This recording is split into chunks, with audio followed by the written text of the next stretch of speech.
We are very excited now to welcome into Locked On Warriors, Warriors center Kevon Looney. Thank you so much for the time. Appreciate you here. Yay. First, a lot of new faces in the mix this season. What has the chemistry been like of the Warriors this preseason compared to years past? It's been good. This is the first time this summer we did some mini camps and different things like that to get everybody on the same page before coming into training camp.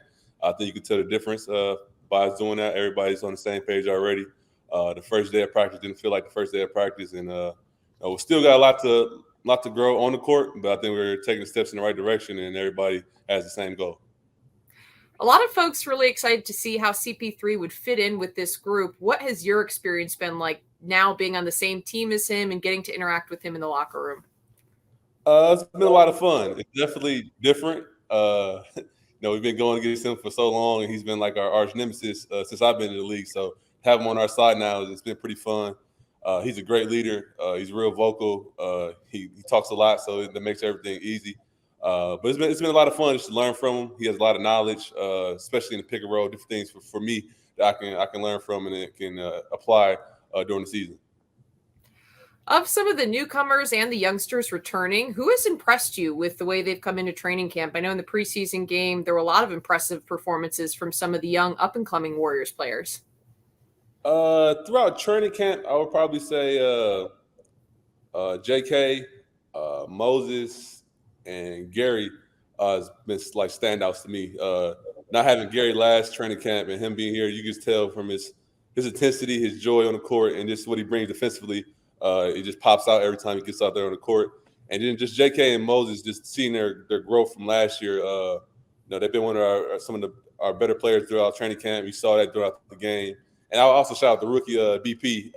He had a really good first game preseason. It didn't look like he had any nerves, and I know how hard it is to be for your first game to go out there and perform. So he really stood out last game. Where have you seen Jonathan Kuminga grow the most from last season to this season? He grew in a lot of different areas on the court. Just his basketball IQ seemed like he's got a little bit higher. Defensively, he's taken another leap. Last year, I think he kind of, throughout the end of the season, he started taking on the defensive challenge when Wiggs was out. And I think coming into camp, he's been there every day. Whenever Steph gets the ball, he's picking him up full court, who's doing different things like that. And just his leadership on the court. He's playing with the second unit. He's being real vocal. He's talking more on defensive end, and he's just taking those strides. And I think it's going to be good for him to do that. We're going to need him this year to go where we where we want to go. I think he's been doing it. So I know you had a couple questions you want to get in. Take it away. Absolutely. Kevon, Dub Nation loves you, and rightfully so. I think we all remember when you were first drafted. You weren't drafted as a center. I mean, at least my memory serves, you were drafted more as a wing. And your game's developed tremendously to being one of the elite centers in the game. My first question to you is, are you, in your opinion, a lot of the fans are clamoring for the team to add some size to basically help you out, so you're not oftentimes alone down there battling these elite bigs like Jokic and Anthony Davis. Are you, in your opinion, is the front court deep enough? Do you have enough help? Do you wish the team would maybe bring some more talent to reinforce that front court? What are your thoughts on whether or not you're deep enough in the inside to handle the other elite teams in the NBA? I think we are deep enough. I think the pieces that we added complement what we do. You might not picture them as big centers or bruisers or anything, but adding Dario, adding Trace, drafting Trace and Garuba, adding those type of guys, they might not be the tallest as far as NBA-wise go, but the way that they play and the physicality they bring, I think is going to be a tremendous help to our team. Because the year we won it, we was probably the same size. We had Bielitsa and Otto Porter. They're not traditional centers, but they had size. And I think we added those type of guys. I don't know what's going to happen with Rudy Gay, but adding a guy like that, that's perfect for our team. They can play big, and they also can space the floor and do different things. So I think we're deep enough, and we have the size and speed and the strength to compete with anybody.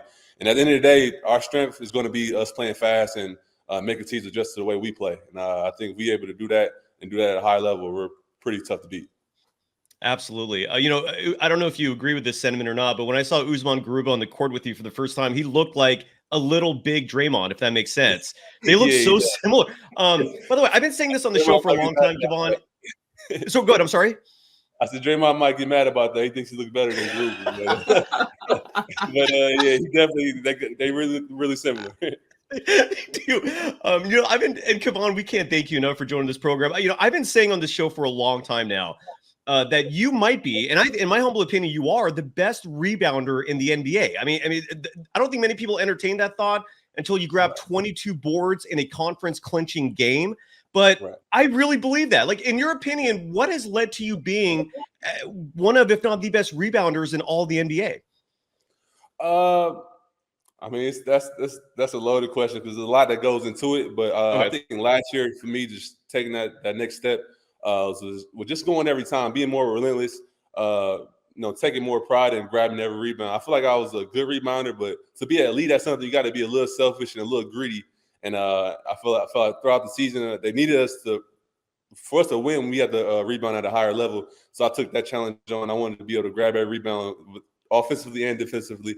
And I think I did that in the playoffs. And, when I was able to do that, I feel like our team played better. So, that gave me the green light to keep doing that, keep playing that way, and keep being more aggressive going to the glass.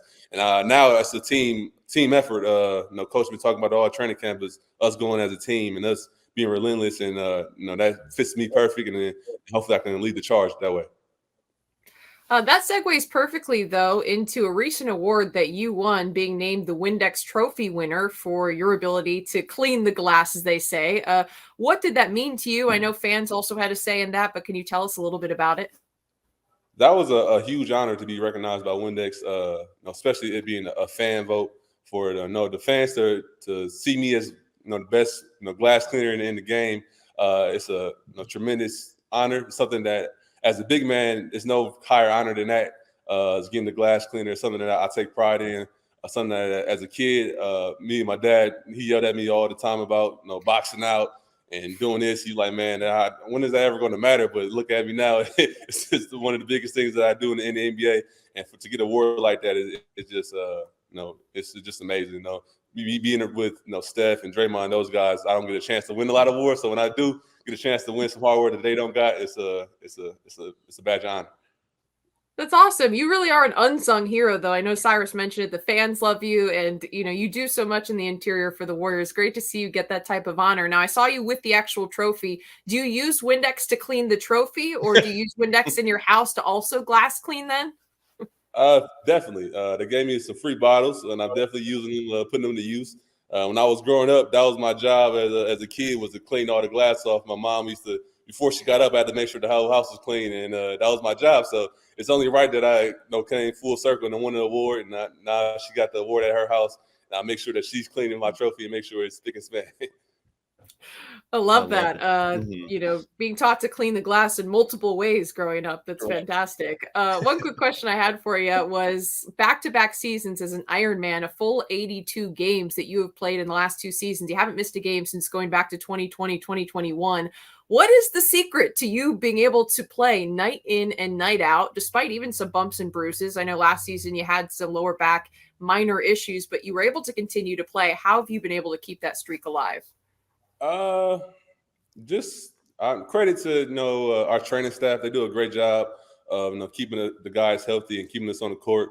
I've been doing yoga the last 2 years. That's probably been the biggest thing that I added to my program that kind of changed the way I move and the way I know my body. I'm more in tune with everything I got going on. I know when I'm feeling bad. I know when to take a day off. I know when I can push it.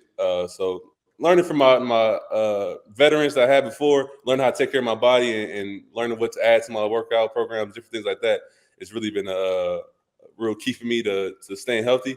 And I'm trying to keep staying healthy and do different things. And I'm trying to be a mentor to the younger guys so they can stay on the court and we can all be healthy for the playoffs. Whatever you're drinking or taking, we want some because I don't know how you do it. I can't get out of bed without back pain. I've read a couple stories about you and Joga being a huge reason for your durability, man. And I got to try it myself at some point. You mentioned your former teammate Nemanja Bjelica. Reports came out today he retired. Any thoughts on that? I got to call him and see what he's going to do in retirement. I know he's been playing for a long time, and once he retires, he might be bored. He might be I don't know what he's going to do. So I got to call him and see what he got going on. And this, I know we got to run. I got teammates that's retired, so I feel old. No, you're not. You're still in your 20s. Come on, man. Yeah, baby. But real quick here, we got a minute or so with you left. My last question, can you explain to the audience, to us common folk, what is it like to battle Jokic, AD, Embiid? Is it as insanely borderline horrifying as it looks and sounds? Is it easier than it sounds? In your words, what is it like to play defense against elite bigs? Because you hold your own, man. I'm impressed. Yeah, it's definitely it's harder than what you see on TV. They're so skilled, and they present such a challenge that it's hard to stop them. But worse than that, the next day you're going to be sore when you got to battle with Embiid and Joker and Anthony Davis. They're bigger than what you think. So every time that I box out, we throw elbows, I get hit in the chest. If you feel it, and my job is to make sure that they just as sore as I am after the game. And I try my best, but those guys are elite for a reason. They get paid a lot for a reason, and they're a special group of bigs. And it's definitely tough. Luckily, I got Draymond who can split the time with me, and we can take turns defending those guys. It's always a team effort, but their guys are really good. And like I said, hopefully when we play against them, I just try to make it as hard as possible. Last one for you. Heard it from a number of players on media day. This team has their sights set on a championship. You've been a part of a number of Warriors NBA championship teams. Do you see the potential in this group to go all the way and get it done? Definitely. I think we have enough talent to win it all and get back to the promised land. We got enough talent. We got enough veterans. We got enough IQ. It's just about us, being healthy and going out there and playing the right way. Years past, our margin for error was probably a lot bigger. We could, take a few games off or turn the ball over and still win. This year is not the same, but we still have enough talent to where we can. If we play our style of basketball, we do the small things that coach wants us to do, and we're able to stay healthy. I think we have the chance to do it all over again. We're hungry. I know Steph, Clay, Draymond, this is probably the most locked in I ever seen them coming into training camp. We got those three. Your chances are always going to be high. Awesome. Well, Kevon, thank you so much for the time. The Windex Trophy winner. We so appreciate it. Woo! Hopefully you continue cleaning up the glass, and good luck this season. We're excited to watch you. Absolutely. Thank you so much. Kevon, you're loved. You are right? loved. You are loved, man. You're one of the, I grew up in the Bay Area, man. I've been watching Warriors basketball since the 80s. You are one of the most loved individuals of this organization I've ever seen, and rightfully so. I just had to share that real fast, man. Thanks for coming on, brother. I worked hard for that, so that means a lot to me. Thanks.